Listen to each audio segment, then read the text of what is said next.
what's up po sa mga kabrad po natin yan. So, ayan, welcome muli sa aking video at tayo po'y mamamasyal sa airgun shop ng aking kaibigan. Ayan, at ating pupuntahan ngayon ang isa pang kabrad natin, katarget. So, medyo malapit-lapit lang man po siya sa amin. Ayan, hindi ako nagkakamali, 20 minutes bago po namin marating mula sa aming bahay hanggang sa kaniyang pwesto. Ayan, tara. Day off ko po ngayon. So ito po yung pwesto ng aking kaibigan. So sa mga kalapit probinsya dyan, sa mga kabaryuhan namin, kabarangay namin, at kalapit bayan namin, kung sino po yung gustong magpagawa ng airgun o yung mga high unit ng PCP, ay pumunta kayo sa aking kaibigan. So i-update nyo ako para samahan ko kayo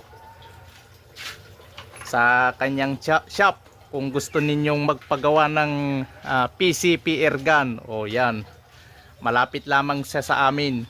So dito lamang po siya sa Tarlac. Kung taga Tarlac kayo, ayan, malapit. So mas maganda kasi mas malapit po yung lugar ninyo. So ayan.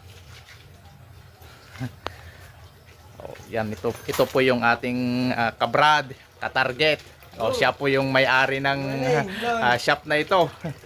So siya po yung tumulong sa akin para magawa ko po ang aking unit.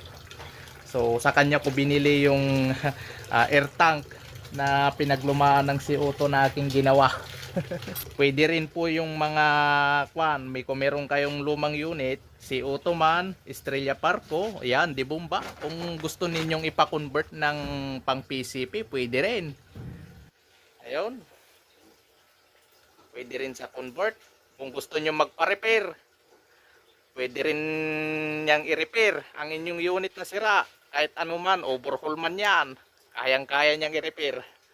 Sige. Tingnan nyo guys. Shooter din yan. Tinidespire niya yung barrel bago niya i-deliver. So ayan, kita nyo na yung buong airgun shop niya ng aking kaibigan. So please, bilang suporta, so isang like lamang po ang aming hinihingi. Pindutin ang notification bell at mag-subscribe para lagi kayong update sa aking next video. Thank you for watching.